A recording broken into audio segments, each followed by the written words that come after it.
Bonjour à tous, je m'appelle Tania Lompré. L'éducation, l'immigration, la langue française, ça vous intéresse? Vous êtes au bon endroit parce que moi aussi. Ensemble, on va explorer plusieurs enjeux reliés de près ou de loin à la francisation, à l'immigration, à l'enseignement et à l'apprentissage. On va aussi aborder les politiques publiques et l'actualité reliées à ces thématiques. De mon côté, je suis une fille super animée par l'idéal de faire du Québec un endroit où tous peuvent s'épanouir en français, avec ou sans accent. J'ai la tête qui foisonne d'idées, d'opinions et de solutions. On ne sera peut-être pas toujours d'accord, hein? Mais n'est-ce pas une des facettes de la diversité qui fait que c'est vraiment beau chez nous? Alors bienvenue à tous sur le balado avec ou sans accent. Bonjour à tous, j'espère que vous allez bien. Bienvenue à ce nouvel épisode d'Avec ou sans accent. Aujourd'hui, en fait, l'épisode sera consacré à la francisation en entreprise. Effectivement, on va aborder les défis et les solutions pour mieux intégrer linguistiquement les travailleurs étrangers au sein des entreprises québécoises, notamment par le biais de la francisation qui demeure une pierre angulaire de l'intégration linguistique, mais l'intégration linguistique va aussi aider à toutes les autres sphères d'intégration, que ce soit sociale, économique, amicale, etc. Donc, qu'est-ce que c'est la francisation d'entreprise? Ça consiste à offrir des cours de français langue seconde directement au sein des entreprises, ainsi que des services qui visent à améliorer les compétences linguistiques de vos employés qui ne maîtrisent pas du tout, en fait, ou insuffisamment le français. Ça peut être des nouveaux arrivants qui viennent d'arriver dans le programme de travailleurs étrangers temporaires, ou encore ce sont des gens qui sont au Québec depuis longtemps, qui sont résidents permanents ou citoyens canadiens, mais qui n'ont peut-être pas, en fait, le niveau de langue requis pour pouvoir réaliser leur travail en français. Donc, l'épisode va s'adresser vraiment à tout le monde qui travaille dans les entreprises où on reçoit des travailleurs étrangers. Donc, que vous soyez le recruteur, gestionnaire des ressources humaines, agent des ressources humaines, consultant en immigration aussi, si vous embauchez à l'étranger comme firme de recrutement, mais aussi si vous êtes dans le réseau scolaire au Québec. Donc, si vous êtes enseignant en francisation ou si vous êtes enseignant tout court, vous allez voir que dans les services scolaires, on va avoir besoin de plus en plus de gens qui peuvent enseigner le français langue seconde au sein des entreprises.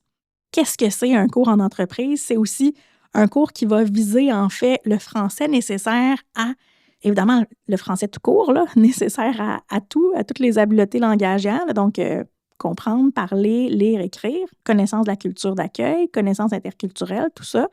Donc, on va avoir tout ça en français en entreprise, mais on va aussi, en fait, miser sur la francisation sur objectifs spécifiques. Ça, qu'est-ce que c'est, en fait? C'est un français ou des exercices qui vont viser, en fait, la maîtrise de certaines tâches ou d'un certain vocabulaire particulier.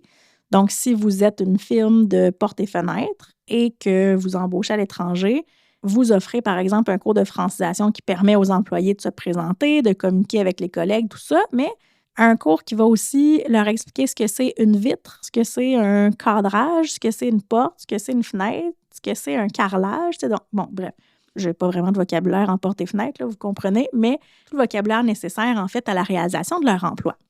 Donc, ça, c'est vraiment ce que c'est la francisation d'entreprise. Pourquoi je vous parle de ça aujourd'hui? Bien, parce qu'en fait, il y a une augmentation fulgurante du nombre de travailleurs étrangers au Québec. En 2023, pour vous donner un chiffre récent, il y avait environ 234 000 travailleurs étrangers dans la province. Évidemment, c'est beaucoup de monde. Des fois, on ne se rend pas compte à quel point c'est beaucoup de gens. On voit de plus en plus ces gens-là aussi. Si vous allez à un service à l'auto, dans un service de restauration rapide, si vous allez pouvoir remarquer, par exemple, qu'il y a des gens d'un peu partout. Il y a vraiment des gens embauchés dans toutes sortes de types d'entreprises et dans tout type de services qui doivent apprendre le français ou bonifier leurs compétences. Donc, la francisation en entreprise sera de plus en plus nécessaire. Puis quand on parle de francisation d'entreprise, ce sont vraiment des cours qui sont offerts, par exemple, dans les locaux de l'entreprise ou encore des cours en ligne mais qui ne sont pas, les gens n'auront pas besoin de sortir de l'entreprise pour aller, par exemple, au centre de services scolaires ou pour aller dans un point de service du MIFI, que ce soit un cégep, un organisme communautaire ou un point de service universitaire. Donc, vraiment, des cours qui vont être offerts au sein des locaux. Donc, évidemment, recruter à l'étranger, ça comporte toujours un lot de défis éthiques, mais je pense qu'il est essentiel de s'assurer que les travailleurs étrangers ont bien été informés non seulement sur leurs conditions de travail, mais aussi sur les attentes du Québec en matière d'exigences linguistiques. Je ne sais plus combien j'ai vu dans ma vie de gens qui venaient passer, par exemple, un examen certifié ou qui venaient s'inscrire en francisation et qui me disaient qu'ils étaient à la recherche d'un certain niveau, là, donc d'un niveau 4, d'un niveau 5, d'un niveau 7. Personne ne leur avait dit ce que ça signifiait et ne les avait informés d'à quel point c'était exigeant et que ça demandait un investissement de temps. Donc, je me suis dit, en fait, les gens ne sont pas de mauvaise foi. Là. Les entrepreneurs ne sont sûrement pas de mauvaise foi, ne sont pas informés. Puis je le sais parce que dans les dernières années, j'ai travaillé avec plusieurs entreprises qui ont sollicité mon expertise à ce niveau-là et à me dire, ben là, je reçois 50 Philippins l'année prochaine, je veux m'assurer, en fait, de leur donner un cours de francisation à distance ou de voir comment je peux coordonner leur cours de français lorsqu'ils arriveront au Québec. Fait que moi, c'est vraiment de ça une des facettes de mon entreprise. Donc, si jamais vous avez besoin d'aide à ce niveau-là, n'hésitez pas à communiquer avec moi. Tout ça pour dire, en fait, que je pense que c'est important que les employeurs et que les recruteurs à l'international informent les gens qui veulent venir travailler au Québec des exigences linguistiques pour renouveler leur permis de travail à la fin de leur contrat ou encore des exigences linguistiques qui seront demandées si les gens veulent pérenniser leur statut, donc s'ils veulent demeurer au Québec à long terme. Donc, c'est vraiment important et surtout que de plus en plus, les gens vont avoir toutes sortes de postes. Donc, tu sais, ils ne seront pas seulement sur les chaînes de montage ou dans les usines. Tu sais, ils ont de plus en plus d'emplois qui demandent un lien avec le public. Donc, c'est important de miser sur une francisation de ces gens-là pour offrir un bon service à la clientèle et pour éviter de se ramasser en première page du Journal de Montréal. Ça aussi, on en a vu de plus en plus dans les derniers mois. Donc, évidemment, tu sais, les employeurs ont plusieurs responsabilités. Il faut aider les gens avec les étapes pratiques, là, comme comment ouvrir un compte bancaire, comment trouver un logement, tout ça. Mais c'est important, en fait, d'offrir aussi un soutien en français, non seulement pour, par exemple, soit informer les gens de comment s'inscrire à la plateforme de Francisation Québec ou encore de voir comment on peut leur offrir ce type de service-là, donc des cours de français sur leurs heures de travail ici. Donc, c'est sûr que si vous embauchez des travailleurs qui sont déjà francophones, le problème ne se pose pas ou peu. Là. Par contre, c'est toujours drôle de se rendre compte que des fois, on embauche dans des pays francophones, mais qu'on va chercher des compétences en littératie, par exemple en écriture et en lecture, et on se rend compte que c'est peut-être pas nécessairement à niveau. Fait que la francisation d'entreprise n'est pas seulement pour les gens qui débutent leur apprentissage du français, mais peut être là aussi pour bonifier les compétences qui sont déjà là, mais qui demandent à être solidifiées, en fait, ou à être bonifiées.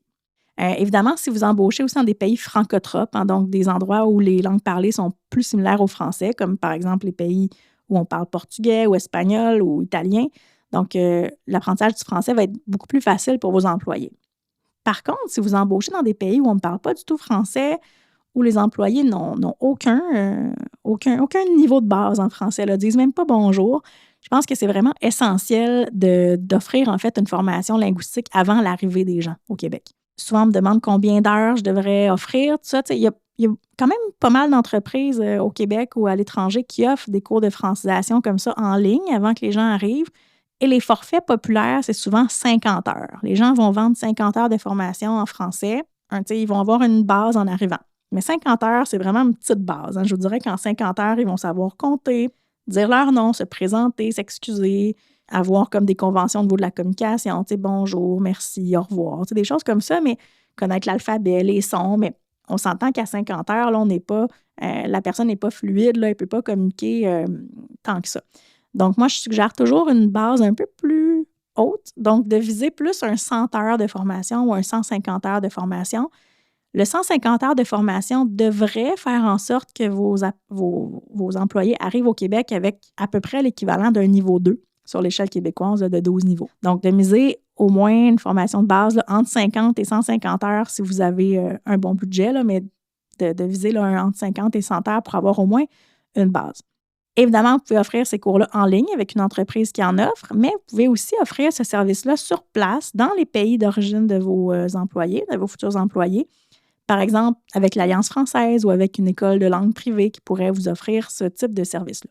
Puis on n'oublie pas, c'est vraiment la base, 150, 50, 150 heures, là, c'est vraiment la base. Donc, mais si vous cherchez à ce que vos employés soient autonomes, il faut viser à peu près 1500 heures de formation. Chaque fois que je le dis, moi, les gens font « Quoi? 1500 heures? C'est beaucoup? » Oui, c'est beaucoup, mais c'est à peu près ce qu'on a besoin pour atteindre un niveau 8. Là, donc, la fin du niveau B2, à peu près 1500 heures. Même chose, on arrive à peu près au niveau 8 avec ce nombre d'heures-là sur le programme québécois.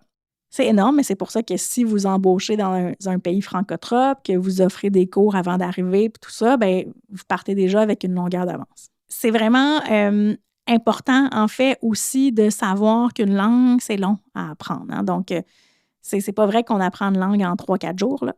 Tu sais, souvent, j'ai l'impression que les gens vivent un peu des fois dans une boîte de popcorn. Là, on se dit, ah ben oui, tu sais, en quelques jours, il va apprendre. Non, en quelques jours, il ne va pas apprendre. Il va apprendre en termes d'années, en termes de mois, d'années. Tu sais, viser à peu près 2 ans. Là, une maîtrise de la langue suffisante, autonome, là, à peu près 2 ans d'exposition à la langue, de cours de langue, d'échanges avec ses collègues, tout ça. Mais si vous voulez que la personne fasse des tâches académiques, là, rédiger des rapports, tout ça, bien là, on parle de plusieurs années. Là, dans les recherches, on va dire entre 2 ans et 7 ans, là, à peu près, selon divers facteurs, donc la langue maternelle, le degré de connaissance dans sa langue maternelle, sa scolarisation antérieure, tout ça. Mais il faut vraiment penser davantage en termes de mois et d'années plutôt qu'en termes de jours ou d'heures. Évidemment, vous pouvez toujours là, offrir une formation additionnelle. Là, donc, on peut inscrire, par exemple, des travailleurs étrangers dans des cours de francisation classiques. Donc, ils pourraient y aller, par exemple, le soir après le travail ou le samedi matin. Dans certaines écoles, on va offrir les formations le samedi matin. Mais on pourrait, en fait, l'accumuler avec une formation directement au sein de votre entreprise. Ça, c'est important, en fait, de voir comment vous pouvez favoriser, en fait, des conditions gagnantes d'apprentissage si vous offrez des cours directement en entreprise. Donc, d'abord, choisissez bien votre formateur. Donc, demandez, en fait, est-ce que le formateur a reçu une formation, hein, puis, si... est-ce que c'est un enseignant? Est-ce que c'est un enseignant retraité? Est-ce que c'est quelqu'un qui a des études dans un domaine connexe? C'est parce qu'enseigner une langue seconde, ça demande quand même une certaine formation. S'il y a un bac en enseignement, c'est déjà super. S'il y a un bac en enseignement du français langue seconde, c'est encore mieux. Si la personne est en voie de qualification ou est qualifiée en littérature, en traduction, en linguistique, on est quand même dans des domaines connexes qui favorisent en fait le fait que les cours pourront là, se donner adéquatement. D'abord, pensez aussi aux locaux. Hein, donc, souvent, quand les gens me disent « où je leur offre des cours », un local qui ressemble à un local. C'est pas obligé de ressembler à une classe, hein, mais on ne donne pas des cours de francisation sur le coin de la chaîne de montage qui fait toc, toc, toc, toc, toc toute la journée. Là, essayez d'avoir vraiment des conditions optimales, d'avoir un environnement sans trop de bruit, d'avoir un local, en fait, où les gens vont pouvoir s'asseoir, d'offrir, en fait, un projecteur, un ordinateur, des dictionnaires bilingues, des papiers, des crayons, matériel de rédaction, matériel technologique, d'avoir vraiment comme assez d'outils pour pouvoir offrir un cours au sein de votre entreprise. Pensez aussi aux objectifs spécifiques que vous voulez. Donc, qu'est-ce que vous voulez que les gens apprennent? Parce qu'évidemment, les enseignants qui vont venir offrir des cours chez vous vont quand même utiliser une progression des apprentissages régulière. Ils vont devoir quand même se baser sur des échelles linguistiques adéquates, mais indiquez ce que vous voulez. Donc, si vous travaillez, par exemple, dans une boulangerie industrielle, vous voulez que les gens apprennent les instruments de boulangerie, le nom des outils, le nom des ingrédients, les types de farine. Tout ça, pensez à ce que vous voulez que les gens apprennent. Prenez le temps de voir avec quelqu'un aux ressources humaines ou de prendre le temps avec l'enseignant de regarder ce que vous voulez qu'il voit. Fournissez à l'enseignant du matériel authentique, par exemple des affiches qui sont sur les murs de votre entreprise ou encore des procéduriers ou des mises en garde. Donc, vraiment des outils avec lesquels ils doivent travailler pour pouvoir lire ou connaître le vocabulaire nécessaire. Donc, par exemple, si vous avez un groupe de soudeurs, bien, indiquez à l'enseignante que vous voulez mettre l'accent sur le vocabulaire technique et les consignes de sécurité spécifiques, par exemple, au monde de la soudure. Évidemment, là, vous changez selon votre domaine, là, mais être clair avec l'enseignant et savoir que la personne sache qu'est-ce que les apprenants ont besoin de savoir sera important. En fait, le français sur objectif spécifique va permettre d'enseigner le français de manière plus efficace et pertinente en se concentrant sur les compétences linguistiques directement applicables au poste de travail. Donc, si vous êtes préposé aux bénéficiaires, bien, la personne, oui, va vous donner un cours de français régulier, donc va voir avec vous les verbes au présent, par exemple, comment décrire sa journée, mais va pouvoir aussi dire, bien, OK, voici les instruments que j'utilise, voici ce qui est écrit dans la fiche que je dois remplir pour le patient. De travailler avec le matériel authentique, de fournir à l'enseignant ce matériel-là pour que la personne puisse élaborer ses cours adéquatement. Pensez aussi à l'organisation de ce cours-là. Donc oui, on a parlé de l'endroit, on a parlé de quoi fournir à l'enseignant, des objectifs spécifiques, de réserver un endroit où il n'y a pas trop de bruit, où il ne fait pas trop chaud, où il ne fait pas trop froid. Tu sais, vraiment essayer d'avoir des conditions adéquates. Une salle équipée, en fait, aussi, là, on ne vous demande pas d'avoir un tableau numérique intelligent, mais tu sais, vraiment d'avoir un projecteur sur lequel l'enseignant va pouvoir se brancher son ordinateur, par exemple, tu sais. Le matériel nécessaire à vos employés. Tu sais, s'ils arrivent dans le cours de français, qu'ils n'ont pas de crayon, pas de cahier, pas de papier, c'est sûr que ça va un peu moins bien. Fait que pensez à vérifier tout ça aussi. Une chose super importante, organisez les horaires de manière efficace. C'est sûr que si vos cours sont en fin de journée, vos employés travaillent de 7 heures à 5 heures, puis là, vous leur donnez une pause de 30 minutes, puis à 5h30, pouf, ils embarquent dans le cours de français pendant 2 heures. Ça se peut que ce ne soit pas des conditions optimales. Donc, vraiment, là, préférez des horaires matinaux, si possible, quand l'énergie des gens est plus forte. Évitez les journées de fin de travail pour pas que les gens soient trop fatigués. Prévoyez au moins 6 heures pour que ce soit efficace. Parce que si vous avez 1 heure ou 2 heures de cours par semaine, ça va être vraiment très long avant d'atteindre les objectifs que les apprenants veulent atteindre. Donc, pensez au moins, 6 heures pour moi, c'est quelque chose qui est un bon compromis. Évidemment, 10 heures, ce serait mieux, mais 6 heures, c'est mieux que 2. Fait que essayez de vous dire 2 avant-midi par semaine. Mardi et jeudi, mes employés sont en français. C'est des cours de français. Évidemment, ils sont 6 heures qui ne sont pas au travail, mais ces heures-là investies dans l'apprentissage de la langue vont être bénéfiques à tout le monde et surtout à ces gens-là, à vos employés, pour poursuivre en fait leur carrière, pour faire leurs tâches de manière efficace et apprendre la langue dans des bonnes conditions. Si vous êtes enseignant et que vous voulez enseigner en entreprise, sachez par contre que le matériel pédagogique adapté est vraiment moins disponible. C'est pour ça que je parlais tantôt de demander que les employeurs fournissent en fait du matériel authentique qui est utilisé sur le milieu de travail, dans le milieu de travail, mais c'est la même chose en fait pour vous. Donc, si les employeurs ne vous donnent pas accès, que vous êtes enseignant, demandez. Est-ce que je peux avoir une copie d'un relevé de paye? Est-ce que je peux avoir le calendrier de travail, l'horaire de l'usine? Est-ce que je peux avoir le menu qu'ils utilisent au restaurant, vraiment d'avoir comme les outils pour élaborer vos cours. Parce qu'évidemment, on va se le dire, là, le matériel pédagogique adapté à chacun des milieux de travail n'existe pas. Oui, il existe des choses, là, par exemple, français pour... il y a certaines choses, français pour infirmière, français pour ingénieur. Il y a des choses qui existent dans le matériel pédagogique ou dans les volumes là, qui sont disponibles, mais ce n'est pas pour tous les milieux. Si vous êtes un milieu d'enseignement et que vous voulez former vos enseignants, n'hésitez pas non plus à communiquer avec moi. Je pourrais donner des formations à ceux-ci là, afin d'outiller vos enseignants pour travailler en entreprise. Est-ce que votre entreprise embauche à l'étranger? Comment ça se passe? En tout cas, si vous voulez partager avec nous, on serait bien content de savoir vos pratiques gagnantes ou comment vous avez instauré là, vos cours de français au sein de votre entreprise.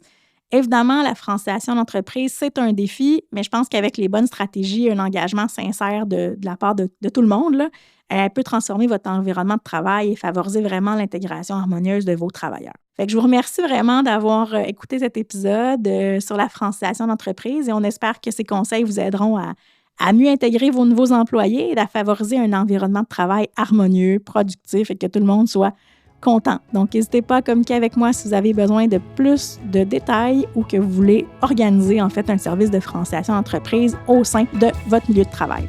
À bientôt! Merci infiniment d'avoir écouté Avec ou sans accent aujourd'hui. J'espère que nos échanges ont été aussi stimulants pour vous que pour moi et que vous serez à l'écoute pour les prochains épisodes. Avant de vous laisser partir, permettez-moi de vous poser une question. Qu'est-ce qui vous a le plus interpellé dans cet épisode? Quelles réflexions vous ont traversé l'esprit? N'hésitez pas à m'écrire afin de partager le tout avec moi. N'oubliez pas non plus de vous abonner au balado pour ne manquer aucun épisode. Faites découvrir Avec ou sans accent à tous ceux qui partagent nos passions pour ces sujets. Vous avez envie de travailler avec moi? N'hésitez pas à me contacter pour connaître mon offre de service ou visiter mon site web. Au plaisir de vous retrouver pour notre prochain épisode. À très bientôt!